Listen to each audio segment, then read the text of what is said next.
Hello बच्चों, very very good morning to all of you. तो कैसे हैं आप लोग? बहुत अच्छे अच्छे होंगे क्यों नहीं, क्योंकि शारदा के बच्चे हैं ना आप लोग। शारदा के बच्चे हमेशा अच्छे होते हैं, नहीं ऐसा नहीं है भाई। स्वास्थ्य तो स्वास्थ्य होता है, खराब भी हो सकता है क्या, लेकिन फिर भी मानसिक रोगी हम लोग को नहीं बनना है। मानसिक रोगी निगेटिविटी कभी भी अपने आप पर हावी नहीं होने देना है। निगेटिविटी बहुत डेंजरस बीमारी होता है बेटा, इतना डेंजरस होता है जिसका कोई इलाज अभी तक नहीं बना है। भविष्य में हम नहीं जानते हैं क्या होगा। तो चलिए आज आपके बीच बहुत ही बेहतरीन खूबसूरत सा और एक छोटा सा लेक्चर आपको फिर से लाए हैं। उसी टारगेट पॉलिटेक्निक के सीरीज में आज जो लेक्चर लाया गया है वो बेटा केमिस्ट्री का लेक्चर है और ये आपको कंटिन्यू दिया गया है। तो आज भी आपका जो क्वेश्चंस होंगे वो एक से एक बेहतरीन क्वेश्चन का संगम है इसमें। जैसे गंगा यमुना सरस्वती इलाहाबाद में मिलती है, तीनों की तीनों नदियां जो है अपने आप में पवित्रता की सीमाएं को तोड़ने वाली नदियां हैं। तो वैसे ही आज भी जो आपके पास क्वेश्चंस लाया गया है, एक से एक ज़बरदस्त क्वेश्चंस लाया गया है। मैं आपको एक चीज़ बता दूं कि इससे पिछले वाला लेक्चर जो आपको दिया गया था, जो 1 आवर अप्रॉक्सीमेटली 3 मिनट और कुछ सेकेंड का होगा, यानी वो लेक्चर जो आपको संडे को केमिस्ट्री का पब्लिश किया गया है। संडे को जो लेक्चर पब्लिश किया गया है, मैं एक चीज़ आपको बता दूं, संडे को जो लेक्चर पब्लिश किया गया है बेटा, वो लेक्चर आपको बहुत ही महत्वपूर्ण लेक्चर है। Theoretical concept of point of view से, थ्योरी के पॉइंट ऑफ व्यू से जो पब्लिश करने का टाइमिंग था वो अल्टरेशन हो गया था, जिस वजह से थोड़ा सा आप पर फोकस नहीं कर पाए हैं आप उस लेक्चर को। वो आपको थ्योरी का सब बेटा बहुत ही ज़बरदस्त लेक्चर है, बहुत ही खूबसूरत लेक्चर है। मैं इसलिए बता रहा हूँ कि बच्चे हमारे वहाँ तक नहीं गए हैं, ठीक है। तो वो आपको थियोरटिकल कॉन्सेप्ट के लिए, जो आपके थ्योरी के कॉन्सेप्ट को क्लियर करेगा, बहुत खूबसूरत और बहुत ज़बरदस्त लेक्चर है। एक बार आप उसको ज़रूर देखिएगा। 1 घंटा 3 मिनट कुछ का है, संडे को पब्लिश किया गया है। यह आपको अप्रॉक्सीमेटली सुबह में तो किया गया था, लेकिन अनफॉर्चुनेटली 2 लेक्चर एक ही टाइम पब्लिश होने की वजह से इसके टाइमिंग को अल्टर कर दिया गया था, ठीक है।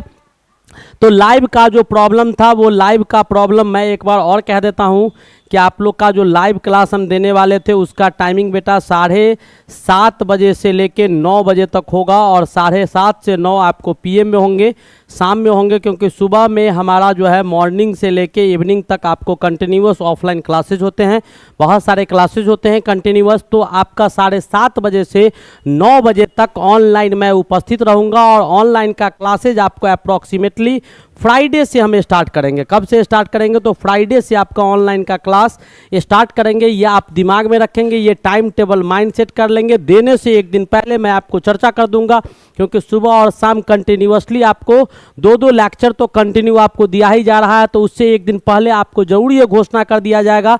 तो आप चैनल को जरूर सब्सक्राइब कर लीजिएगा, नहीं तो ये मौका अगर बीट कीजिएगा तो बहुत दिक्कत हो जाएगा बेटा, बहुत दिक्कत हो जाएगा, बहुत दिक्कत। उस संगम में तीनों का संगम होगा। जब वहाँ क्लास चलेगी ना तो आपका MCB होगा। एक बच्चा का कमेंट था, बहुत गजब का कमेंट था, मैं आप लोग को सुनाता हूँ। एक बच्ची कमेंट की थी, वो कमेंट की थी कि सर आप मैथ केमिस्ट्री और क्या था भाई, मैथ क्या PCM, क्या था PCM, फिजिक्स केमिस्ट्री और मैथ तीनों को हैंडल करते हैं और इस तरह से हैंडल कर रहे हैं जिस तरह से ऐसा लगता नहीं है कि सभी लोग अभी तक यूट्यूब पर सिंगल प्लेटफॉर्म को लेके लोग आगे बढ़ रहे हैं। लेकिन आपका तो ये बेटा ऐसी बात है कि PCM मैं इसलिए पढ़ा लेता हूँ और पढ़ाता हूँ आप लोग को कि आपके इसके पीछे बहुत ही बड़ी रीज़न है कि हमारे इंस्टीट्यूट जो चलते हैं उसमें ऐसा है कि बहुत सारे फैकल्टी तो होते हैं, लेकिन as a organizer, as a director, as a proprietor होने के वजह से हमको सब सब्जेक्ट पर फोकस रखना पड़ता है, बच्चे हमारे गड़बड़ ना हो, इस वजह से सबका क्वेश्चन सेट करना पड़ता है। सारे चीज़ वर्क मेरे द्वारा किए जाते हैं। अदरवाइज जो आपको जितने भी एग्जामिनेशंस लिए जाते हैं उन सारे एग्जामिनेशन में अगर कोई टॉपिक बिट कर जाता है, बच्चे को ना समझ में आता है, तो वो भी हमको समझाना पड़ता है, पढ़ाना पड़ता है। इसीलिए इक्विवेलेंट सभी पर पकड़ हमारे होते हैं। तो चलिए आज जो आपका लेक्चर होगा ये देख लीजिएगा। ये आपका ऑनलाइन का टाइमिंग है, ये मैंने बता दिया। PCM का कहानी था, बच्चे का कमेंट लगातार ऑनलाइन का था, अब आपका कहानी खत्म हो जाएगा ऑनलाइन का, कहीं कोई दिक्कत होने वाला नहीं है। आज जो आपका केमिस्ट्री का क्वेश्चन आएगा उसमें आपका गंगा यमुना सरस्वती का जैसे इलाहाबाद में संगम है बिल्कुल उसी तरह से आएगा, और ऑनलाइन क्लासेज में भी गंगा यमुना सरस्वती का ही संगम लाएंगे, जिसमें गंगा आपका होगी हमारी केमिस्ट्री और यमुना हमारा होगा फिजिक्स और सरस्वती होगी मैथमेटिक्स, क्योंकि मैथमेटिक्स को जुबान पर रखने वाला भाषा है भाई, बहुत इंपॉर्टेंट चीज़ है, उसके बिना नहीं जा सकता है। तो गंगा हमारी केमिस्ट्री होगी, यमुना हमारा फिजिक्स होगा और सरस्वती हमारी मैथमेटिक्स होगी। याद रखिएगा ये तीनों का संगम ऑनलाइन में कंटिन्यू चलेगा और लगातार चलेगा जब तक आपका परीक्षा नहीं होगा। लेकिन बेटा उससे पहले ये दबाना नहीं भूलना, 1-to-1 कनेक्टिविटी आप लोग नहीं कर रहे हैं, मैं देख रहा हूँ आप लोग 1-to-1 connectivity, no one else. अगर करता बच्चा तो वो स्थिति नहीं होती जो परिस्थिति बनते जा रही है, गलत बात है, बिल्कुल गलत बात है। आप अगर मान लीजिए, मैं पहले भी कहता हूँ कि आप अगर बैक हटिएगा तो दूसरे को मजबूरी है बैक हटना। तो चलिए आज स्टार्ट करते हैं, और आज का जो लेक्चर आपके बीच लाया गया है बहुत ही खूबसूरत और बहुत प्यारा सा और बहुत इंपॉर्टेंट लेक्चर आपके बीच आज लाया गया है। और इस लेक्चर का कहानी हम स्टार्ट करते हैं। पहला क्वेश्चन धरातल पर आपका रखा गया है, ये चांद से उतार कर इस क्वेश्चन को हम धरती पर लाए हैं और धरती से लेके इस बोर्ड पर सजाए हैं, और सजाने वाले खूबसूरत लोगों का नाम इतना लाजवाब है कि नाम लेंगे तो तुम लोग बेहोश हो जाओगे, इसीलिए रहने दो, उनका नाम अभी नहीं लिया जाए। फिलहाल आप देखिएगा तो ये बहुत ही चांद तारों से ढूंढ कर इस क्वेश्चन को लाया गया है, जो हमारे धरती को चंद्रमा की तरह और सूरज की तरह बनाना चाहता है, लेकिन ऐसा होने नहीं देंगे। क्यों नहीं होने देंगे? क्या कहता है क्वेश्चन? निम्नलिखित में, पहला क्वेश्चन हमारा है, निम्नलिखित में से कौन सी गैस सबसे अधिक सक्रिय वायु प्रदूषक है? यानी हमारे वायुमंडल में कौन सा ऐसा गैस पाया जाता है जो हमारे वायुमंडल को सबसे ज़्यादा प्रदूषित करता है? मैं इससे पहले भी चिल्ला चिल्ला के कई एक बार बता चुका कि हमारे वायुमंडल में सबसे ज़्यादा जहरीला गैस जो होता है, इट मीन्स कि हमारे वायुमंडल को जो सबसे ज़्यादा प्रदूषित करने का काम करता है, जो सबसे ज़्यादा पॉल्यूशन हमारे एटमॉस्फेयर में फैलाता है, वो गैस बेटा ये सारे के सारे पॉल्यूशन फैलाने वाले ही गैस है, जिसमें आपका सबसे ज़्यादा फैलाने वाला जो है वो आपका कार्बन मोनोऑक्साइड है। ये शायद कार्बन डाइऑक्साइड था, और ये आपका H2S था, हाइड्रोजन सल्फाइड दिया हुआ था, ये आपका सल्फर डाइऑक्साइड था। तो ये सारे फैलाते हैं, लेकिन सबसे अधिक सक्रिय जो होता है, सबसे अधिक प्रदूषित गैस जो होता है, जो हमारे वायुमंडल को पॉल्यूट कर रहा है, हमारे एटमॉस्फेयर को क्या बना रहा है, प्रदूषित करने का काम करता है, वो आपको कार्बन मोनोऑक्साइड गैसेज होते हैं। ठीक है, ये आपका थ्योरी का क्वेश्चन था, बहुत ही आसान, ये खत्म हो गया। दूसरा क्वेश्चन क्या है भाई? ये चंद्रमा से भी ऊपर जो ग्रह होता है, ये सैटेलाइट से नहीं, इसको कहाँ से लाए हैं? तो इसको हम प्लैनेट से लेके आए हैं, उसको ग्रह से लेके आए थे, इसलिए ग्रह लेवल का क्वेश्चन था, इसको प्लैनेट से लेके आए हैं, इसलिए प्लैनेट लेवल का क्वेश्चन है। क्या कहता है? कहता है क्वेश्चन, शायद पीछे वाला क्वेश्चन देख ले, आगे तो नहीं निकल गया। हाँ, तो दूसरा नंबर क्वेश्चन हमारा कह रहा है, क्या कह रहा है जरा देखिएगा, एक विद्युत धारा 5.6 लीटर हाइड्रोजन को एनटीपी पर विस्थापित करता है। एक विद्युत धारा, इलेक्ट्रिक करंट की मदद से हम लोग 5.6 लीटर हाइड्रोजन गैस को एनटीपी पर विस्थापित करते हैं। तो चलिए, हम एनटीपी का कहानी बेटा पहले भी पढ़ा चुके हैं, एनटीपी लीजिए या एसटीपी लीजिए। इट मीन्स क्या, दो चीज़ आपको, नॉर्मल टेम्परेचर प्रेशर और स्टैंडर्ड टेम्परेचर प्रेशर, मानक ताप एवं दाब होता है, जहां टेम्परेचर आपका बेटा कितना होता है, 273.15 केल्विन हो जाता है, और प्रेशर आपका 1 एटीएम या 1 बार के बराबर होता है। चलिए, ये दो चीज़ आपको दिया हुआ। अब कहता है कि कितना, तो 5.6 लीटर हाइड्रोजन गैस को एनटीपी पर कोई विद्युत धारा, इलेक्ट्रिक करंट को पास करवाते हैं, इलेक्ट्रोलाइसिस करवाते हैं, तो हम क्या करवाते हैं, इलेक्ट्रोड पर 5.6 लीटर हाइड्रोजन गैस को मुक्त करवा लेते हैं, वहां पर विस्थापित करवा देते हैं। तो उसमें क्या होगा कि आपका 22.4 लीटर हाइड्रोजन गैस को अगर विस्थापित करवाना होगा, यानी 22.4 लीटर हाइड्रोजन गैस विस्थापित करवाएंगे, तो ये कितना ग्राम हो जाएगा बेटा, हाइड्रोजन H2। हाइड्रोजन कहीं लिखा हुआ है इसका मतलब H2 होगा, हाइड्रोजन परमाणु कहीं लिखा हुआ है इसका मतलब H होगा, हाइड्रोजन परमाणु कहीं लिखा हुआ है इसका मतलब क्या होगा, H होगा। तो कहता है हाइड्रोजन को विस्थापित किया जाता है तो कितना हो जाएगा, 22.4 लीटर जो है वो आपको 2 ग्राम हाइड्रोजन को विस्थापित करेगा। तो 1 लीटर हाइड्रोजन गैस को विस्थापित करना होगा तो कितने ग्राम हाइड्रोजन गैस होंगे, तो इतना अपॉन 22.4 हो जाएगा, इतना ग्राम हो जाएगा। आपको कितना दिया हुआ है, 5.6 लीटर हाइड्रोजन गैस को विस्थापित किया जा रहा है। तो इसमें कितना ग्राम हाइड्रोजन विस्थापित होगा, तो इसका विस्थापित भार निकल जाएगा 5.6 अपॉन 22.4, इसको उड़ा दीजिए 4 टाइम्स में, इसको उड़ाइए तो 1/2 यानी क्या 0.5 ग्राम। तो हाइड्रोजन का विस्थापित भार जो आ गया वो 0.5 ग्राम, नो डाउट। अब आगे क्वेश्चन पढ़ते हैं। कहता है कि इस धारा से Ag की विस्थापित होने वाली मात्रा बताएं। तो विस्थापित होने वाली मात्रा, तो अब आपको फॉर्मूला लगाना होगा, इलेक्ट्रोलाइट का फॉर्मूला लगाना होगा। क्या, तो Ag का विस्थापित भार, ध्यान से देखिएगा, Ag का विस्थापित भार जो होगा Ag का बट्टा किसका विस्थापित भार, तो हाइड्रोजन H2 का विस्थापित भार बराबर क्या हो जाएगा, बराबर क्या हो जाएगा, तो किसका, Ag का तुल्यांकी भार, Ag का कौन सा भार, तुल्यांकी भार, कल हमने बताया था तुल्यांकी भार, इससे पिछले लेक्चर में भी ऐसे क्वेश्चंस मैंने दिया था, तुल्यांकी भार बट्टा किसका तुल्यांकी भार, तो आपका हाइड्रोजन का तुल्यांकी भार, किसका, हाइड्रोजन का तुल्यांकी भार। अब बेटा आपको इसमें ये जो दिया गया है इसका मतलब आपका वेट आपको Ag का बट्टा वेट किसका, तो वेट आपको हाइड्रोजन गैस का बट्टा इक्विवेलेंट वेट किसका, Ag का, और इक्विवेलेंट वेट किसका, तो हाइड्रोजन का। यही आपको दिया हुआ है। निकालना आपको क्या है जरा वो देख लीजिएगा। तो आपको निकालना है वेट किसका, विस्थापित भार Ag का। तो क्या हो जाएगा, तो इक्विवेलेंट वेट आपका हो जाएगा Ag का बट्टा इक्विवेलेंट वेट हाइड्रोजन का गुने क्या, जो विस्थापित भार हाइड्रोजन का है सो हो जाएगा। ये आपके सामने एक इम्पॉर्टेंट फॉर्मूला आ गया। अब इससे आपको निकालना होगा, तो इससे आप निकालेंगे कैसे वो जानना बहुत जरूरी है।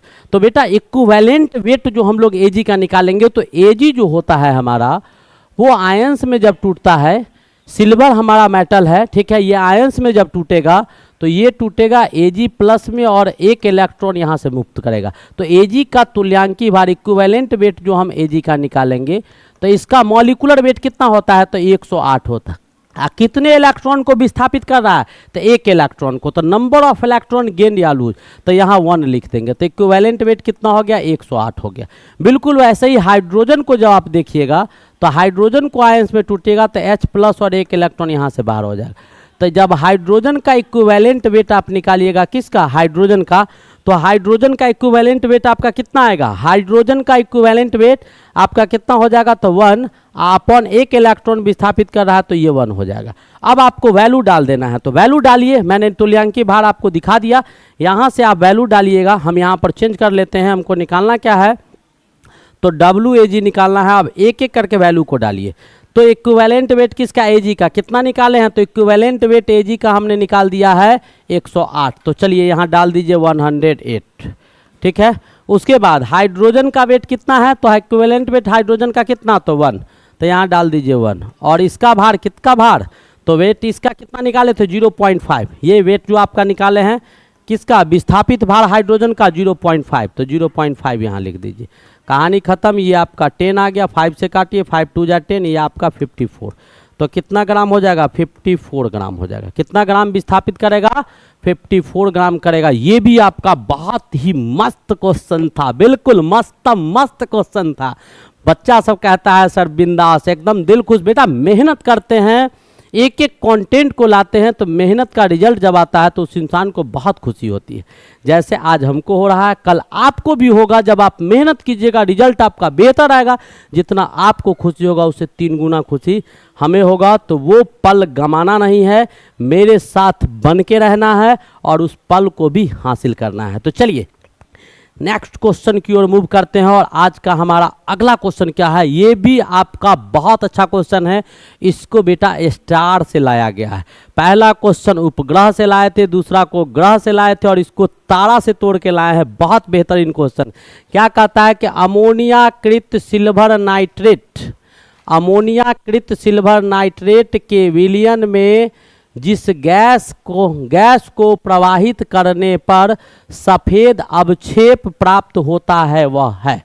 किस गैस को प्रवाहित करने पर जो सफ़ेद अवक्षेप प्राप्त होगा, कहता है कि अमोनिया सिल्वर नाइट्रेट के विलयन में जिस गैस को प्रवाहित करने पर सफ़ेद कलर का अवक्षेप प्राप्त होता है वही आपसे पूछा जा रहा है। वही आपसे क्या किया जा रहा है, पूछा जा रहा है। 4 ऑप्शन आपके पास दिया हुआ है। पहला ऑप्शन बेटा मीथेन गैस है, CH4 दिया हुआ है। दूसरा आपका एसिटिलीन गैस है, C2H2 दिया हुआ है। और तीसरा आपको इथेन गैस है यानी C2H6 दिया हुआ है, एथेन गैस है। और चौथा आपका पूछ रहा है उपरोक्त में कोई नहीं यानी नन ऑफ द। 4 ऑप्शन आपके पास दिया हुआ है। तो पहले तो आपको ये करना होगा इस क्वेश्चन में कि आपको जो अवक्षेप बनेगा तो केमिकल रिएक्शन दिखाना होगा। फटाफट केमिकल रिएक्शन दिखाओ। सिल्वर नाइट्रेट का रिएक्शन अमोनियम हाइड्रोक्साइड के साथ करवाओ। क्या करवाओ, सिल्वर नाइट्रेट का रिएक्शन Ag2NO3 का रिएक्शन क्या करवाओ, तो अमोनियम हाइड्रोक्साइड के साथ करवाओ। NH4OH के साथ की क्या कहता है, अमोनियाकृत silver nitrate Ag2 ammonium hydroxide के साथ इसका रिएक्शन करवाइए फटाफट। ऐसे रिएक्शंस कई बार हम आपको करवाए हैं। अमोनियम हाइड्रोक्साइड के साथ करवाओ बेटा। क्या है, बहुत आसान है। इसको तोड़ो ना, जल्दी तोड़िए। ये सब फटाफट, टाइम मत लीजिए इस सब क्वेश्चन में। इसको तोड़िएगा, 2 पार्ट में आपका ये ब्रेक कर जाएगा। मैं ऊपर तोड़ रहा हूँ, नीचे और भी रिएक्शंस आएंगे। ये आपका 2Ag प्लस हो जाएगा और ये आपका NO3 क्या हो जाएगा, NO3 माइनस हो जाएगा, NO3 माइनस हो जाएगा। ठीक है, और इसको आप तोड़ेंगे तो ये भी आपका 2 पार्ट में टूट जाएगा। एक आपका NH4 प्लस हो जाएगा, ये आपका OH माइनस हो जाएगा। अब माइनस वाला को प्लस के साथ मिला दो और प्लस वाला को माइनस के साथ मिला दो, प्लस वाला को माइनस के साथ मिला दो। अच्छा, सिल्वर नाइट्रेट था, Ag2 नहीं होगा बेटा, क्योंकि 2 + 1 माइनस संभव नहीं है। 2 + 1 माइनस संभव नहीं होता है, बिल्कुल नहीं होगा। तो आपका ये आपका नहीं होगा, बिल्कुल नहीं होगा। AgNO3 होगा। क्या होगा, AgNO3 हो जाएगा। अब आप फटाफट इसको लिख सकते हैं। AgNO3 को तोड़े हैं, AgNO3 को तोड़े हैं, AgNO3 को। अब Ag प्लस वाला माइनस के पास, तो AgOH के साथ चला जाएगा और ये इसके साथ चला जाएगा। बना क्या लिया, तो आपका सिल्वर ऑक्साइड का फॉर्मेशन हो गया और आपको बाहर क्या निकल गया, तो ammonium nitrate NH4NO3 ammonium nitrate आपको बाहर निकल गया। क्या निकल गया, अमोनियम नाइट्रेट आपको बाहर निकल गया। बिल्कुल। अब हमको Ag से काम है तो AgOH को फिर क्या करवाएंगे, हम रिड्यूस करवाएंगे और Ag ऑक्साइड और वाटर को बनाएंगे। तो चलिए हम दूसरा रिएक्शन हमारे पास आया क्या, तो जो आया हम उसका चर्चा करते हैं। तो हमारे पास क्या आया भाई, आया क्या, तो आ गया हमारे पास थोड़ा सा आ गया AgOH। हम AgOH को क्या किए कि फिर से रिएक्ट करवाएं AgOH को और इसको तोड़ दिए स्टेप नंबर 2 में। तो AgO का फॉर्मेशन हुआ और H2O को हमने क्या किया, बाहर निकाल लिया और इसको 2 कर दीजिएगा। शायद ये रिएक्शन आपको बैलेंस हो गया। ठीक है, अब हमारे पास सिल्वर ऑक्साइड और वाटर बन गया। अब सिल्वर ऑक्साइड और वाटर बन गया तो क्वेश्चन में पूछ रहा है कि अमोनियाकृत सिल्वर नाइट्रेट के विलयन में जिस गैस को प्रवाहित करने पर सफ़ेद कलर का अवक्षेप, तो अभी तक अवक्षेप इसमें नहीं बना है। अब अवक्षेप बनाना है तो आपको क्या करना होगा, कौन सा गैस डालना होगा, तो Ag2 का रिएक्शंस आपको इन चारों गैसेज के साथ करवाना होगा। तो मैं आपको बता दूं कि C2H2 के साथ अगर AgO का रिएक्शन आप करवाते हैं, C2H2 के साथ अगर AgO का रिएक्शन करवाते हैं तो अब देखो, अब सवाल उठता है कि सर C2H2 को ही काहे ले रहे हैं? आपको तो रटा रटा या सब चीज़ याद होगा, बहुत गुरु बनते हैं, गुरु खेली करते हैं। नहीं, ऐसा नहीं है बेटा, ऐसी बात नहीं है। मैं आपको स्पष्ट रूप से समझा देता हूँ, एक एक चीज तोड़ के समझा देता हूँ। आप उम्मीद नहीं करेंगे कि ये जो जब भी क्वेश्चन है मॉर्निंग से लेके इवनिंग तक कंटिन्यू क्लास होता है बेटा, बुक देखने का, कॉपी देखने का टाइम नहीं होता है। लेकिन फिर भी कॉन्सेप्ट है कि पहले से इतना अर्न किया गया, इतने पढ़ाते पढ़ाते इतना कुछ आ गया है कि अब आवश्यकता नहीं होती है। 18 ईयर्स प्लस एक्सपीरियंस होल्डर मायने रखता है बेटा। अब देखिए कि ये आपका मीथेन है, तो मीथेन में बेटा सारा का सारा सिंगल बॉन्ड है, तो अपने सेचुरेटेड है। जब ये सेचुरेटेड है तो रिएक्शन करेगा? नहीं करेगा, बहुत अस्थाई है। इथेन को देख लीजिए, ये भी बेचारा चारा का चारा सब सिंगल बॉन्ड है और सारे बॉन्ड इसके मजबूत है, तो ये भी आपका अस्थाई है, नहीं करेगा। इसमें बेटा एसिटिलीन में क्या था कि ये अनसैचुरेटेड है यानी असंतृप्त है, तो रिएक्शन करने के लिए व्याकुल यही होगा। कौन होगा? रिएक्शन करने के लिए व्याकुल ये होगा, क्योंकि इसके पास दो दो पाई बॉन्ड है। पाई बॉन्ड आपका डिलोकेलाइट बॉन्ड होता है, कमजोर बंधन होता है, उसको आसानी से तोड़ा जा सकता है। तो सीधी सी बात है, जो काम आसान हो उसको सब करना चाहता है, जो टफ हो उसको कोई नहीं करना चाहता है।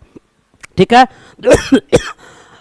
रिजल्ट उतना ही आएगा लेकिन तरीका आसान हमारा यहाँ हो जाएगा। तो एसिटिलीन के साथ सिल्वर ऑक्साइड का रिएक्शन करवाइए, फटाफट आपका C2Ag2 बन जाएगा और H2O बन जाएगा। क्या बन जाएगा?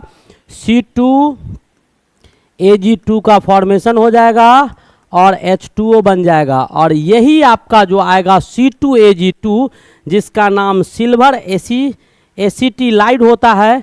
ये सिल्वर एसिटिलाइड, ये आपका क्या है? Silver acetylide. ठीक है, हिंदी में भी यही लिखेंगे, सिल्वर नाम है, एसिटिलाइड। यह आपका वाइट कलर का अवक्षेप हो जाता है, ये आपका श्वेत रंग का क्या बना लेता है?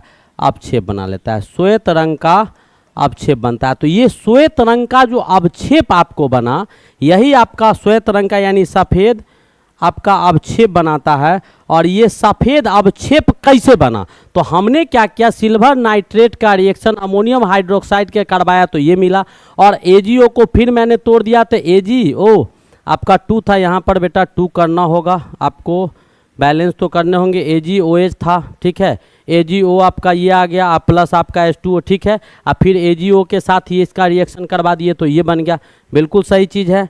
आप इसको बैलेंस मेरे ख्याल से आपको नहीं दिखाई दे रहा है, यहाँ पर 2 डालिए तो 2 सिल्वर हो गया, इधर 2 ऑक्सीजन, इधर दोनों का कहानी खत्म। यहाँ पर 1 ऑक्सीजन आपको बढ़ रहा है, हाइड्रोजन बैलेंस है, ठीक है। अब कर लीजिएगा बैलेंस, ठीक है। C2H2 इसको कर देंगे तो सिल्वर एसीटेट बन जाएगा। क्या बन जाएगा? Silver acetate. तो ये किसके मिलाने से आया? तो इसको किसको? एसिटिलीन गैस को मिलाए थे। किसको? एसिटिलीन गैस को जब सिल्वर ऑक्साइड के साथ मिलाया गया तब आपका क्या बना? एसिटिलीन गैस को जब सिल्वर ऑक्साइड के साथ मिलाया गया तब जाके आपका ये बना है। जरा सा हम इसको थोड़ा सा और सुधार देते हैं आपको, हमको लगता है बैलेंस इसको करना ज़रूरी है। आपको बैलेंस होगा कैसे? तो ध्यान से देखिएगा, यहाँ ध्यान से देखो, ये आपका AgOH के साथ मिलाइएगा तो बनेगा क्या? Ag2O का फॉर्मेशन होगा, 2 Ag, 1 ऑक्सीजन हो गया, 1 ऑक्सीजन इधर, 2 हाइड्रोजन 2, ठीक है। और ये आपका Ag2O के साथ रिएक्शन किया तो क्या बन गया? ऑक्सीजन पर 2 गो माइनस था तो Ag पर 2 गो प्लस होना चाहिए था बेटा, एक ही इलेक्ट्रॉन दे रहा था, इसे पिछले क्वेश्चन में बताए थे, ठीक है। तो ये आपका C2Ag2 का फॉर्मेशन हुआ और H2O का फॉर्मेशन हो गया। Is it clear? बहुत ही खूबसूरत क्वेश्चन था। तो यही आपका व्हाइट कलर का अवक्षेप बना किसके साथ? तो इस गैस को मिलाने से बना। चलिए नेक्स्ट क्वेश्चन की ओर मूव करते हैं, बहुत अच्छा क्वेश्चन था। अब अगला क्वेश्चन हमारा क्या कहता है कि एथिलीन जब पोटेशियम परमैंगनेट के तंतु क्षारीय विलयन के साथ क्रिया करती है तो वह बनाती है। आपको रिएक्शन करवाना होगा। क्या कहता है? एथिलीन दिया हुआ है। क्या दिया हुआ है? एथिलीन दिया हुआ, अल्कीन ग्रुप का। एथिलीन आपका क्या हो जाएगा? CH2 डबल बॉन्ड CH2 हो जाएगा। अब इसका रिएक्शन करवाना है बेटा तंतु क्षारीय, तंतु क्षारीय, तंतु क्षारीय यानी तनु क्षारीय। तनु का मतलब बेटा होता है डाइल्यूट। तनु का क्या मतलब होता है? डाइल्यूट। डाइल्यूट यानी H2O के साथ इन प्रेजेंस ऑफ ऑक्सीजन, और किसके उपस्थिति में? तो पोटेशियम परमैंगनेट यानी KMnO4 के उपस्थिति में, KMnO4 के उपस्थिति में करवाएंगे रिएक्शन तो क्या बनेगा, तो एसिटिलीन का निर्माण होगा। किसका निर्माण हो जाएगा, ग्लाइकोल का निर्माण होगा। और वो ग्लाइकोल क्या बनेगा, तो वो आपको जैसे ही रिएक्शन करवाइएगा वैसे ही आपका CH2OH ऊपर और डबल बॉन्ड CH2OH नीचे, और किसका निर्माण हो गया, तो ये आपके ग्लाइकोल के फॉर्मेशन कर लिए। किसका निर्माण कर लिया, तो ये आपको ग्लाइकोल का फॉर्मेशन कर लिए।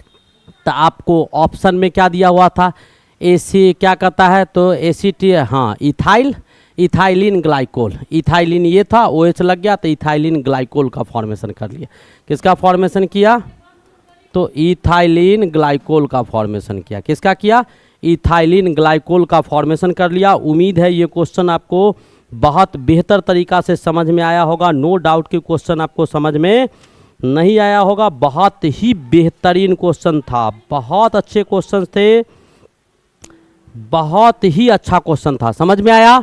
तो क्वेश्चन क्या था कि एथिलीन, तो एथिलीन बेटा क्या है, मैंने यहाँ पर बता दिया है नीचे, C2H4 एथिलीन है। पोटेशियम परमैंगनेट क्या है, तो KMnO4, ये सब समझना होगा।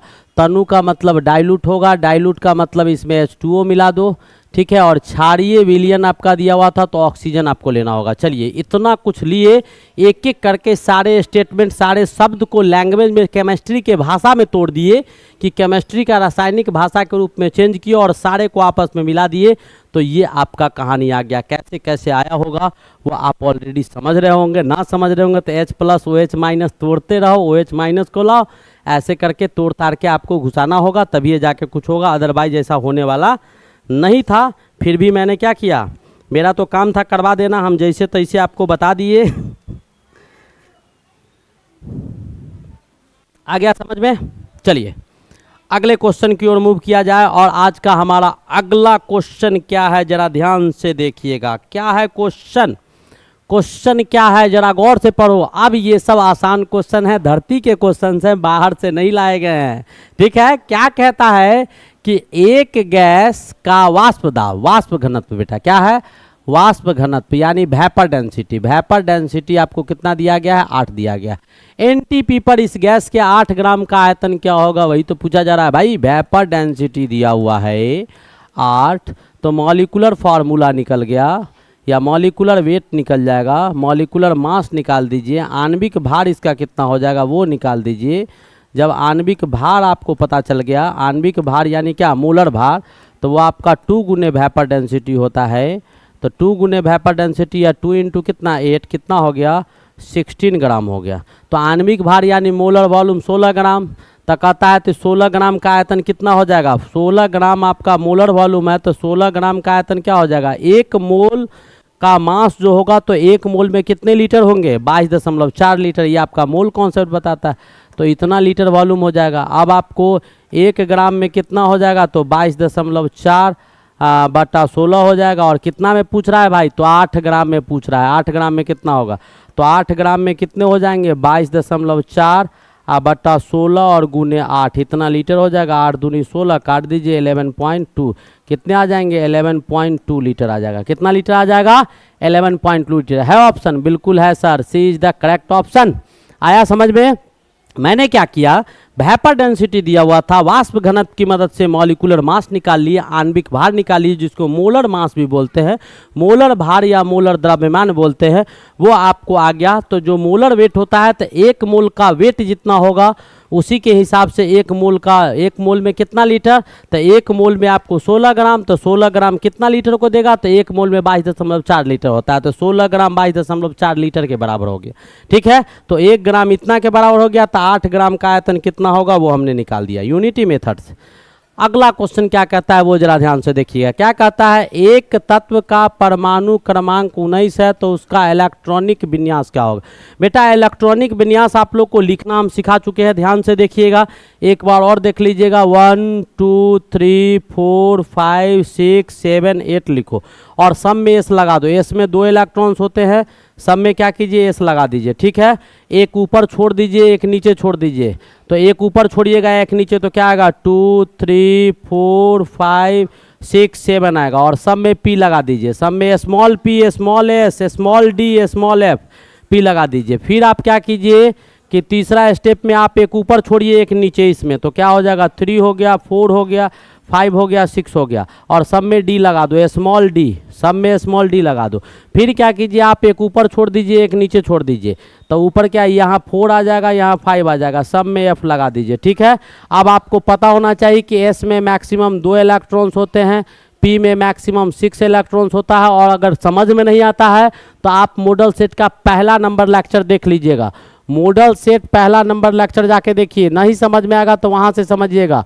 मॉडल सेट लेक्चर नंबर 1 आप देखिएगा, मेरा समझ में आ जाएगा। डी ब्लॉक में आपको मैक्सिमम 10 इलेक्ट्रॉन्स होते हैं और एफ ब्लॉक में मैक्सिमम 14 इलेक्ट्रॉन्स होते हैं। ठीक है, अब आप क्या कीजिए ऐसे सजा दिए, उसके बाद कैसे कैसे इसमें चलना है वो तरीका मैं आपको सिखा दूं, ध्यान से देखिएगा। सबसे पहले आपको किस में जाना है, तो पहला लाइन में इसे दाहिने से बाएं की ओर जाएंगे। फिर उसके बाद आपको किस में जाना है, तो दूसरा लाइन में जाना है, ऐसे करके यहाँ से स्टार्ट करेंगे ऐसे जाएंगे। फिर आपको किस में जाना है, तो फिर आप तीसरा में जाएंगे ऐसे करके, ये आपको थर्ड वाला में जाएंगे। ठीक है, फिर आपको किस में जाना है, तो कलर चेंज कर करके बताते हैं ताकि आपको समझ में आए। ठीक है, आपको ऐसे जाना है, ये आपको 4 में जाना होगा। फिर आपको किस में जाना होगा, ज़रा ध्यान से देखिएगा, तो फिर आपको इसमें जाना होगा और ऐसे करके जाएंगे, 5th में जाना होगा। फिर आपको किस में जाना होगा भाई, फिर आपको किस में जाना होगा, तो इसमें जाना होगा, तो ऐसे करके जाएंगे हम। ठीक है, 6 में जाएंगे। फिर हमको किस में जाना होगा, तो फिर हमको इसमें जाना होगा, तो ऐसे करके हम 7 में जाएंगे। और जैसे जैसे दाहिना से बाएं की ओर और जैसे जैसे हम आगे बढ़ेंगे वैसे वैसे आप इलेक्ट्रॉन को जोड़ लीजिएगा और आप पाएंगे ऐसे करने के बाद कि यहाँ आते आते आपको 118 इलेक्ट्रॉन कंप्लीट हो जाएगा। यही तक ख़त्म हो जाता है, इसकी आवश्यकता नहीं होती है, फिर भी मैं ट्रिक बताने के लिए ऐसा कर दिया था। ठीक है, अब आपको सजाना है तो आपके सामने एक दिया हुआ है, तो पोटेशियम का एटॉमिक नंबर बेटा 19 होता है। अब इसको सजा दो तो लिखेगा, तो क्या लिखेगा 1s2, पहला में गए 1s2 खत्म हो गया। दूसरा में जाएंगे 2 इलेक्ट्रॉन, तो 2s2, 2s2 के बाद फिर कहाँ पहुँचेंगे, 2s2 के बाद हम कहाँ पर पहुँचेंगे, तो जहाँ पहले थे वहाँ पर क्या, फिर यहाँ आएंगे 2s2 के बाद 2p में जाएंगे, तो 2p में कितना इलेक्ट्रॉन, 6 इलेक्ट्रॉन, हम समझा चुके हैं 6 इलेक्ट्रॉन है। 2p के बाद किस में जाएंगे, 3s में जाएंगे, 3s में 2 इलेक्ट्रॉन, 3s खत्म होगा, फिर यहाँ पहुँचेंगे, s के बाद किस में जाएंगे, 3p में जाएंगे। अब इलेक्ट्रॉन गिन लो, 2 4 2 2 4 6 10 2 12 और कितना था 19, तो इसमें क्या हो जाएगा 6 18 हो गया, यानी ये भी भर गया। 3p के बाद किस में जाएंगे, 4s में जाएंगे, एक ही इलेक्ट्रॉन था तो कहाँ जाके ख़त्म हुआ, 4s1 में। तो ये आपका कहानी ऑर्बिटल वाइज है, ये आपका कहानी क्या है, या सब ऑर्बिट वाइज है, ऑर्बिटल्स या सब ऑर्बिट वाइज है। ठीक है, अब इसका इलेक्ट्रॉनिक कन्फिग्रेशन ऑर्बिट वाइज लिखिएगा कक्षा के अनुसार, तो 2 8 8 और 1 होगा। ठीक है, यानी कौन सा 2 8 8 1, ये 8 है बेटा, A is the correct option, no doubt. समझ में आ गया, बहुत ही अच्छा क्वेश्चन था, बहुत खूबसूरत क्वेश्चन था।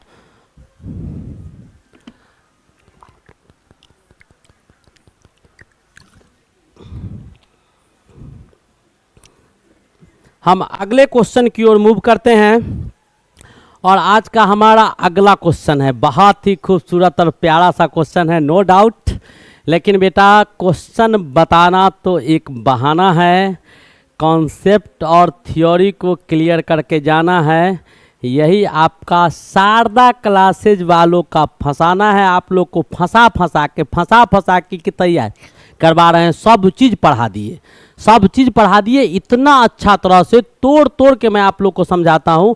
आप केवल कुछ बच्चे को शेयर तो कीजिए, आपको यकीन आएगा, यकीन दिलाता हूँ मैं। बहुत सारे लोग हैं यहाँ पर, पढ़ाने वाले का कमी नहीं। मैंने पहले भी कहा है कि ये ग्लोबलाइज वर्ल्ड है, आज का दुनिया ऑनलाइन का दुनिया है, ग्लोबल दुनिया है, दुनिया आपके मुट्ठी में है। जो लाइव टेलीकास्ट कहीं कोई घटना पूरे देश में घटती है वो भी आप देख सकते हैं। एक एक लोगों को एक ही स्क्रीन पर अगर 20 वीडियो हम चाहे तो चला सकते हैं और एक ही चीज़ चला के सबको कंपेयर करके देख सकते हैं।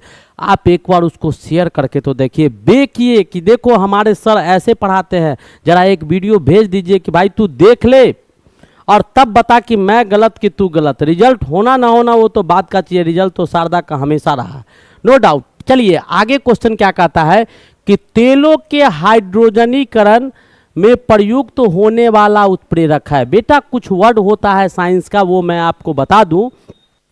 जैसे आपका हाइड्रोजनेशन यहाँ दिया हुआ है, नाम से ही क्लियर है, हाइड्रोजन से हाइड्रोजनेशन बना है, यानी हाइड्रोजन का जोड़ना। ठीक है, हाइड्रोजनेशन मतलब क्या, एडिशन ऑफ हाइड्रोजन, हिंदी में भी हाइड्रोजनेशन लिखेंगे। वैसे ही आपका वर्ड होता है क्रिस्टलाइजेशन। क्रिस्टलाइजेशन ध्यान से देखिएगा, समझते रहिएगा, मैंने वर्ड का चर्चा किया था। साइंस के कुछ वर्ड मीनिंग होते हैं वो आपको, आप लोग बहुत लेट है, नहीं तो अगर शुरू से क्लास कीजिएगा, जो बच्चे आपको 8, 9, 10, 11, 12 जो थ्योरी पढ़ना चाहता है, जब मैं उसका कॉन्सेप्ट लाऊंगा तो सबका वर्ड मीनिंग लिखाता हूँ, सारे चैप्टर के एक एक वर्ड को तोड़ तोड़ के समझाता हूँ। टॉपिक को खूब तोड़ते हैं, रिप्रोडक्शन, री प्लस प्रोडक्शन, री मतलब अगेन एंड अगेन, प्रोडक्शन मतलब टू प्रोड्यूस, टू प्रोड्यूस का मतलब क्या, देयर यंग वंस, कैसा, तो अपने जैसा, ऑफ देयर ओन काइंड। ठीक है, ऐसे तोड़ तोड़ के समझाते हैं। तो क्रिस्टलाइजेशन, क्रिस्टलीकरण का मतलब होता है बेटा वाटर को जोड़ना। किसको जोड़ना, वाटर, या हाइड्रोजन को जोड़ना, ये क्या हो गया, वाटर को जोड़ना। वैसे ही आपका वर्ड आता है हाइड्रेशन। वर्ड क्या आता है, हाइड्रेशन, आप नाम सुने होंगे। हाइड्रेशन का मतलब भी होता है किसको जोड़ना, वाटर को जोड़ना। जैसे आपको इससे पहले भी कुछ क्वेश्चन हमने करवाया है हाइड्रोजनेशन का, हाइड्रेशन, क्रिस्टलाइजेशन, हाइड्रेशन। वैसे ही आपका कहानी आता है डिहाइड्रेशन, नाम सुने होंगे एक बीमारी का, कोई बीमारी नहीं होता है लेकिन आदमी डिहाइड्रेशन, डिहाइड्रेशन मतलब क्या, हाइड्रेशन मतलब जोड़ना, डी लगा दिए तो बाहर निकालना, यानी वाटर को बाहर निकालना, वाटर को क्या होगा, निकालना। तो डिहाइड्रेशन में हमारे शरीर से पानी खत्म हो जाता है, और पानी जब खत्म होगा तो हमारे शरीर का ऑस्मो रेगुलेशन प्रोसेस, जो वाटर के कंसंट्रेशन को मेंटेन करके रखता है, वो ऑस्मो रेगुलेशन प्रोसेस डिस्टर्ब हो जाएगा।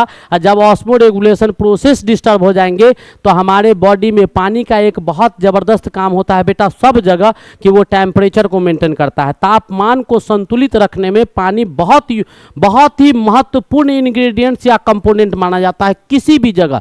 जब बच्चे को ज़्यादा बुखार आता है तो क्या कहता है डॉक्टर, नहला दो, पानी से पट्टी दो, इसके टेम्परेचर को गिराओ, उससे नहीं गिरता है तो ठंडा पानी, उससे नहीं गिरता है तो उसको बर्फ दो, लेकिन टेम्परेचर गिराओ तभी हम इसको दवा चला सकते हैं। ज़्यादा हाई फीवर में दवा चलाएंगे तो वो दवा इतना पावरफुल होगा कि इसके शरीर को बर्दाश्त नहीं करेगा, इसका अंग को पैरालाइज कर सकता है, इसको मार सकता है। तो बचाना है हमको, मारना नहीं है। तो टेम्परेचर को मेंटेन करता है बेटा वाटर, वाटर टेम्परेचर को मेंटेन करता है। ऑस्मो रेगुलेशन प्रोसेस आपके शरीर का बिगड़ जाएगा। इससे एक और वर्ड आता है डिहाइड्रेशन। डिहाइड्रेशन में बेटा पेट खराब होता है, और डिहाइड्रेशन में क्या होता है, क्या, दस्त, उल्टी सब शुरू हो जाता है। पानी पहले नीचे से निकल रहा था, अब जब डिहाइड्रेशन हुआ तो पानी नीचे से भी निकलता है और पानी ऊपर से भी निकलता है। इतना ही नहीं, आपके शरीर से स्वेटिंग होना शुरू हो जाएगा, पसीना, यानी पूरे शरीर का पानी इतना तेजी से विलुप्त होना शुरू हो जाएगा, शरीर से बाहर निकलने लगा कि डिहाइड्रेशन में। अगर तुरंत उसको डॉक्टर के पास नहीं ले जाया गया तो आपका ऑस्मो रेगुलेशन प्रोसेस डिस्टर्ब होगा। जब वो डिस्टर्ब होगा तो आपके शरीर के तापमान तेजी से घटेंगे। जब तापमान घटेगा तो आपका ईपी, बीपी, डीपी जो होता है ब्लड प्रेशर, ये सब तेजी से फ्लक्चुएट करेगा। जब बीपी आपका फ्लक्चुएट करेगा तो पूरे शरीर का जितना फंक्शन है वो सारा फंक्शन डिस्टर्ब होगा। वो फंक्शन जब एक साथ डिस्टर्ब होगा तो आपकी मौत हो सकती है। तो ये आपका अनफॉर्चुनेट कोई बीमारी नहीं है, लेकिन इससे भी भारत में बहुत सारे लोग मरते हैं। तो इसके लिए करना क्या होगा, तो आपके घर में पाउडर होना चाहिए। किसका, ORS का, नमक चीनी का व्यवस्था करके रखना होगा। बच्चे अगर आपके घर में होंगे तो एस्ट्रोजिन एक पाउडर आता है 50 रुपया में, एक पाउडर आप 50 रुपया का आधा से आधा चम्मच भी उसमें नहीं पाया जाता है वो, और उसको दीजिएगा ना तब समझिए कि 2 बोतल पानी की तरह काम करता है। बच्चा जो सूतल है बेहोश ना, जैसे ही पिलाइएगा 1 चम्मच उठ के तैयार हो जाएगा। तो ये कुछ वर्ड होते हैं जो आपको जानकारी में होना चाहिए। चलिए, अब हाइड्रोजनीकरण का मतलब समझ गए कि हाइड्रोजनीकरण मतलब क्या, हाइड्रोजन को जोड़ना। किसको जोड़ना, हाइड्रोजन को जोड़ना। तो चलिए, अब आपको क्या कहता है कि तेलों के हाइड्रोजनीकरण, तो वेजिटेबल्स ऑयल जो होते हैं, जो आपके तेल होते हैं, उसमें बेटा जब हाइड्रोजन को हम जोड़ते हैं, ठीक है, हाइड्रोजनेशन करवाते हैं इन प्रेजेंस ऑफ निकल। निकल आपका कैटलिस्ट होता है, एक ऐसा सब्सटेंस जो रासायनिक क्रिया के वेग को कंट्रोल करता है, रासायनिक क्रिया का जो रेट होता है ना उसको कंट्रोल करता है, बढ़ाता भी है घटाता भी है बिना भाग लिए। जैसे शादी ब्याह में अगुआ का काम होता है लड़का और लड़की पक्ष को मिला देना, बेचारा को मिलता क्या है, कुछ नहीं, इधरों से गाली उधरों से गाली, इधरों से बात सुनता उधरों से बात सुनता। वही काम आपका पैरामीटर इसको ही कहा जाता है, ठीक है। कैटेलिस्ट होता है जो फैट में आपको तोड़ने का काम करता है, फैट बनाएगा, घी बनाएगा, ये सब बनता है। इसी प्रोसेस का यूज करके आज अंबानी इतना ऊपर से, अंबानी कहते हैं अडानी, इतना ऊपर चला गया। पहले बेटा डलडा आता था 30 40 50 रुपया में देता था, उसी को हाइड्रोजनेशन करके फॉर्चून बना दिया, जो सीधे एक के बार में आपका 40 से 140 हो गया, 140 से 200 हो गया, अब 200 से 240 हो गया। किया क्या? कुछ नहीं किया क्या। तो बस आपका जो वेजिटेबल्स वाइल होते हैं, मैं आपको एक एग्जांपल लेके आया हूँ इसको कि कैसे हाइड्रोजनेशन होता है। तो वेजिटेबल्स वाइल को लिए, और यहाँ पर आपको दिखाई दे रहा होगा बेटा ये अनसेचुरेटेड है। अनसेचुरेटेड किसको बोलते हैं वो आपको पता होना चाहिए। अनसेचुरेटेड का मतलब होता है असंतृप्त, असंतृप्त, ठीक है। और ये आपका सेचुरेटेड है, सेचुरेटेड का मतलब होता है संतृप्त। ये भी मैं आपको अभी समझा देता हूँ। सेचुरेटेड का मतलब संतृप्त होता है। अनसेचुरेटेड किसको बोलेंगे वो आप ध्यान से समझिएगा, मैं 2 4 5 तरीका से इसको समझा रहा हूँ। अनसेचुरेटेड उसको बोलेंगे जिसमें कम से कम एक डबल बॉन्ड नहीं तो एक ट्रिपल बॉन्ड पाया जाएगा। नंबर 1 तरीका समझाने का कि जिसमें आपका एक डबल बॉन्ड नहीं तो एक ट्रिपल बॉन्ड, तो इसमें एक डबल बॉन्ड है, एक ट्रिपल भी होता तो ये अनसेचुरेटेड होता। सेचुरेटेड उसको बोलेंगे जिसमें कोई डबल और ट्रिपल बॉन्ड नहीं होगा, सब जगह सिंगल बॉन्ड होगा, सिंगल बॉन्ड, केवल सिग्मा बॉन्ड होंगे इसमें, इसमें सिग्मा और पाई बॉन्ड भी होगा, ठीक है। इसको अनसेचुरेटेड बोलेंगे। अब अनसेचुरेटेड किसको बोलेंगे? जिसको हम जलाएंगे तो ज़्यादा अमाउंट में जलाएंगे कम एनर्जी मिलेगा, वो अनसेचुरेटेड होगा। कम अमाउंट में जलाएंगे ज़्यादा एनर्जी मिलेगा, वो सेचुरेटेड होगा। दूसरा नंबर पॉइंट। तीसरा नंबर पॉइंट, जिसको जलाने के बाद धुआं निकलेगा, प्रदूषण फैलाएगा यानी पॉल्यूट्स करेगा, वो आपका अनसेचुरेटेड होगा। जलाने के बाद जिससे धुआं नहीं निकलेगा वो आपको सेचुरेटेड होगा, ठीक है। अनसेचुरेटेड कहने का मतलब जिसको जलाएंगे वो पीला कलर के धाह में जलेगा, पीला कलर का उसका फ्लेम होगा, वो अनसेचुरेटेड होगा। और जिसको जलाएंगे तो ब्लू कलर का या व्हाइट कलर का फ्लेम निकलेगा, वो आपको सेचुरेटेड होगा, ठीक है। तो ये सेचुरेटेड और अनसेचुरेटेड का कहानी आपको दिया गया था। जैसे आपका एलपीजी गैस, सीएनजी, किरासन, पेट्रोल, ये सब सेचुरेटेड है। और इसमें अनसेचुरेटेड में तुम्हारा काऊ डंग चपाती, गोईठा, गोईठा जो होता है गोबर का, लकड़ी, पेपर, कागज, ये आपके जलावन का सब्सटेंस जितना भी होता है, ये सारे के सारे, कपड़ा, ये सब अनसेचुरेटेड में आता है। किस में आता है? अनसेचुरेटेड में। तो इसको जब हम क्या करवाते हैं कि इसको H2 के साथ रिएक्शन करवाएंगे इन प्रेजेंस ऑफ निकल। निकल क्या है? यहाँ पर कैटेलिस्ट है बेटा, ये उत्प्रेरक रिएक्शन को कंट्रोल करता है। तो यहाँ से कुछ नहीं होगा, ये बॉन्ड आपको टूटेगा, और ये बॉन्ड टूटने के बाद दोनों पर आयंस आएंगे, H2 आपको टूट जाएगा और सीधा यहाँ पर दोनों जगह एक एक H2 लग जाएगा। इसी प्रोसेस को क्या कहा जाता है? तो कौन सा उत्प्रेरक इस्तेमाल किए? तो निकल का इस्तेमाल किए। उम्मीद है आपको पूरा हाइड्रोजनेशन समझ में आ गया होगा। हम अगले क्वेश्चन की ओर मूव करते हैं। और आज का हमारा अगला क्वेश्चन क्या है? कहता है कि जल की कठोरता का मापन किसके पदों में किया जाता है? तो बेटा जल कठोर क्यों होता है? सी वाटर, हार्ड वाटर जिसको बोलते हैं, सी वाटर जो आपका दिया गया, मैंने इससे पहले भी कई बार चर्चा किया है। और इसी को हम लोग सी वाटर को ही क्या बोलते हैं? हार्ड वाटर बोलते हैं। सी वाटर को ही क्या कहा जाता है? हार्ड वाटर कहा जाता है। तो हार्ड वाटर किसको कहा जाता है? तो कुछ नहीं, जो सिंपल हमारे वाटर होते हैं ना, जो आपका सिंपल प्योर वाटर होता है, इसमें कैल्शियम और मैग्नीशियम के कुछ सॉल्ट को मिला दिया जाता है। कैल्शियम और मैग्नीशियम यानी वाटर में कैल्शियम और मैग्नीशियम के सॉल्ट को मिला दीजिएगा तो यही आपका, ये आपका पीने वाला पानी है, ठीक है, यूज करने वाला। इसमें कैल्शियम और मैग्नीशियम के कुछ सॉल्ट को मिला दिए, कैल्शियम कार्बोनेट मिला दिए, मैग्नीशियम कार्बोनेट मिला दिए, कैल्शियम हाइड्रोक्साइड मिला दिए, बहुत सारे ऐसे कैल्शियम और मैग्नीशियम के सॉल्ट को मिला देंगे तो पानी हमारा हार्ड हो जाएगा, खड़ा हो जाएगा पानी, ठीक है। तो खड़ा पानी जो होगा, तो कहता है कि जल की कठोरता का मापन करने के लिए, तो जल में किसके कारण पानी हार्ड हो रहा है? कैल्शियम और मैग्नीशियम के सॉल्ट के कारण। तो आप कैल्शियम का भी मेजरमेंट कर सकते हैं। शरबत है तो शरबत कितना ज़्यादा मीठा है वो कैसे मापा जाएगा भाई? तो उसमें चीनी के अमाउंट देखेंगे कि चीनी ज़्यादा डाले हुए हैं इसलिए ज़्यादा मीठा है। नहीं, अब मान लो 5 गिलास शरबत है, 100 में 250-250 ml आपको रखा हुआ है, एगो में चीनी डाल दो 5 चम्मच, एगो में डालो 3 चम्मच, एगो में डालो 2 चम्मच, एगो में डालो 1 चम्मच, एगो में डालो आधा चम्मच, तो सबसे ज़्यादा मीठा कौन होगा? 5 चम्मच वाला, होगा ना। तो कैसे पता लगा है चीनी का अमाउंट देख के। तो यहाँ पर भी पानी को हार्ड कौन बना रहा है, तो पानी को हार्ड बनाने का काम यहाँ कौन कर रहा है, कैल्शियम और मैग्नीशियम कर रहा है, इन दोनों के सॉल्व कर रहा है। तो हम कैल्शियम और मैग्नीशियम का अमाउंट निकाल देंगे कि कैल्शियम और मैग्नीशियम किस में ज़्यादा। तो मैग्नीशियम को भी देख सकते हैं, कैल्शियम को भी देख सकते हैं, लेकिन इसमें कहता है कि किसका इस्तेमाल करेंगे। तो हम बेटा इसमें जो इस्तेमाल किए हैं वो कैल्शियम कार्बोनेट का किए हैं। किसके किए हैं, कैल्शियम कार्बोनेट का। अब कैल्शियम कार्बोनेट का इस्तेमाल क्यों किए हैं, क्योंकि जब हम इसका निकालेंगे तो आपको ये पता करना होगा कि कैल्शियम कार्बोनेट कितना अमाउंट में पाया गया। तो कैलकुलेशन करना होगा कि 1 लीटर पानी में कैल्शियम कार्बोनेट कितना है।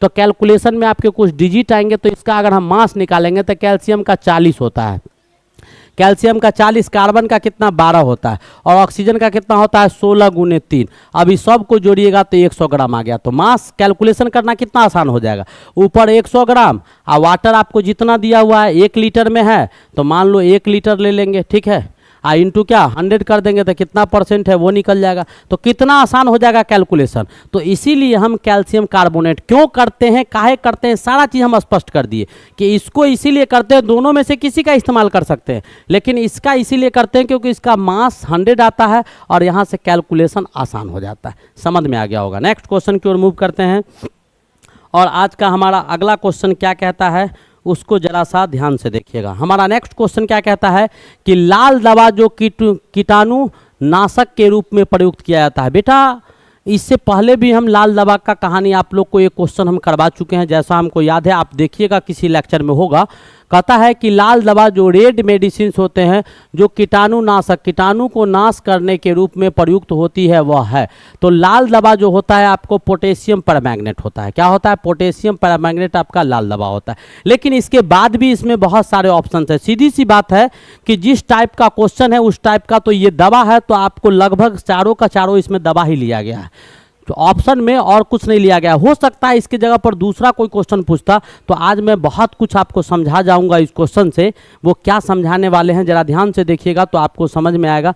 जैसे कहता है कि पोटेशियम परमैंगनेट का सूत्र क्या होता है, तो KMnO4, ये आपको जानना होगा, ठीक है, KMnO4। अब कहता है पानी को शुद्ध करने के काम में आता है। इतना ही नहीं, कीटाणु को तो मारता ही है, कीटाणु नाशक है तो छोटे छोटे कीड़े मकोड़ों को मारेगा, पानी को शुद्ध करने में काम आता है। रोगाणु मुक्त है, यानी छोटे छोटे नोचनी खुजली खाज ये सब हो जाएगा। साबुन में भी इसका प्रयोग किया जाता है।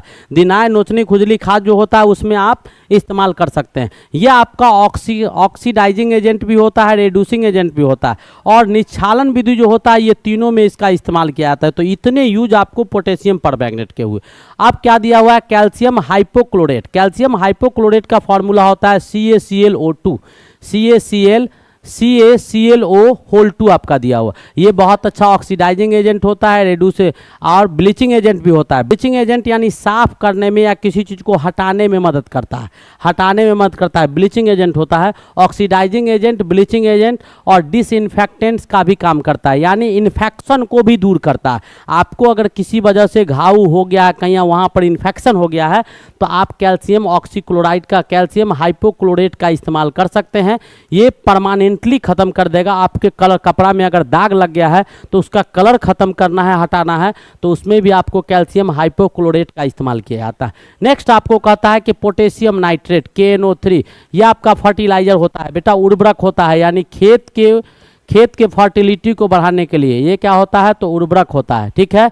यह आपको नोदक ऑफ रॉकेट, यानी रॉकेट में जो नोदक फ्यूल इस्तेमाल किया जाता है, तो रॉकेट में भी इसका इस्तेमाल किया जाता है। जो फटाके हमारे बनते हैं, फटाका जो हमारा बनता है जलाने के लिए, तो वो फटाका बनाने में भी इसका इस्तेमाल किया जाता है, ठीक है।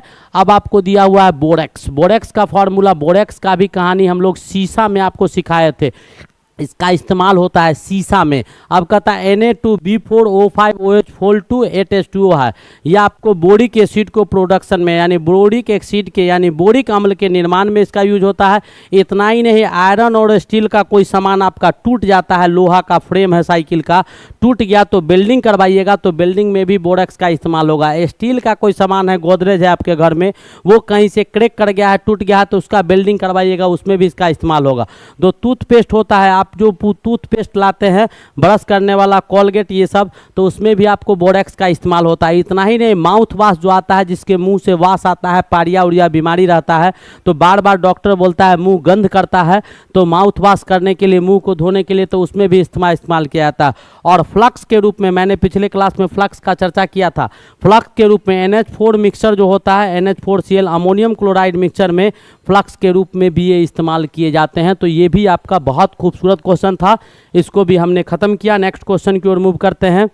और आज का हमारा अगला क्वेश्चन क्या है, कहता है कि निम्न में से कौन सी औषधि प्रतिरोधी के रूप में प्रयोग होती है। प्रतिरोधी के रूप में, यानी प्रतिरोधी के रूप में औषधि का प्रयोग करना है। प्रतिरोधी के रूप में आपको 4 ऑप्शन दिया हुआ है, चारों का कहानी हम आपको, एंटीसेप्टिक के रूप में कौन प्रोड्यूस किया जाएगा, ये प्रतिरोधी का मतलब होता है एंटीसेप्टिक। एंटीसेप्टिक के रूप में आपका किसका प्रयोग होता है, तो ये भी बेटा चारों का चारों दवा है। इससे पहले भी चारों दवा था, टिंक्स्टर आयोडीन, टेट्रा आपका दिया हुआ है क्या, टेट्रासाइक्लिन, एस्प्रिन, एस्प्रिन भी आप जानते होंगे, डिस्प्रिन भी आप जानते होंगे, दवा आता है एस्प्रिन, और क्लोरोफॉर्म, सबका केमिकल फार्मूला हमने लिख दिया है।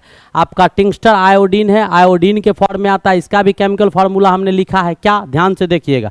कहता है ये आपका एंटीसेप्टिक होता है, प्रतिरोधी होता है, तो ऑप्शन क्या हो जाएगा भाई, पहला तो ये बन गया आपका।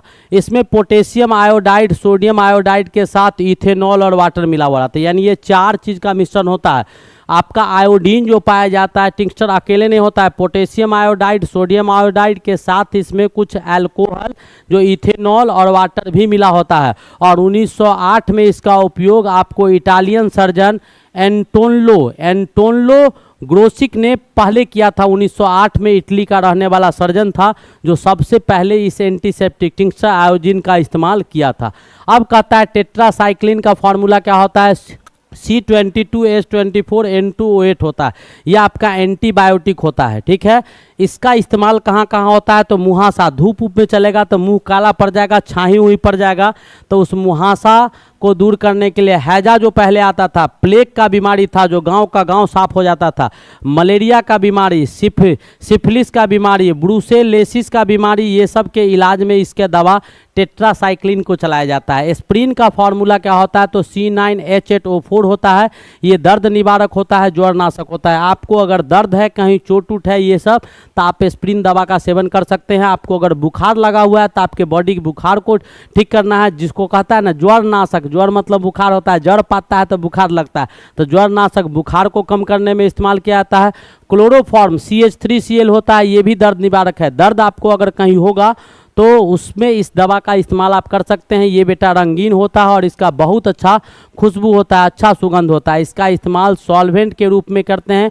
विलायक, जब मोम बनाते हैं तो विलायक हमारा क्लोरोफॉर्म होता है। बसा का प्रयोग करते हैं, घी तो विलायक ये होता है। रबर का प्रयोग करते हैं तो विलायक के रूप में इसका इस्तेमाल किया जाता है। तो आपको ये भी क्वेश्चन अच्छी तरह से समझ में आ गया होगा, नो डाउट कि नहीं समझ में आए होंगे। हम अगले क्वेश्चन की ओर मूव करें तो हमारा अगला क्वेश्चन क्या है वो जरा ध्यान से देखिएगा। ये क्वेश्चन क्या कहता है कि निम्नलिखित ईंधनों में से किसका कैलोरी मान सर्वाधिक होगा। तो बेटा सबसे ज़्यादा किसका होगा, 150 प्लस है, 150 किसका होता है, हाइड्रोजन का होता है। किसका होता है, हाइड्रोजन का सबसे ज़्यादा होता है, इसका 150 होता है। कैलोरीफिक वैल्यू यानी किसी भी सब्सटेंस के 1 ग्राम को जलाने पर जो कैलोरी में मान आता है वही उसका कैलोरीफिक वैल्यू होता है, ठीक है।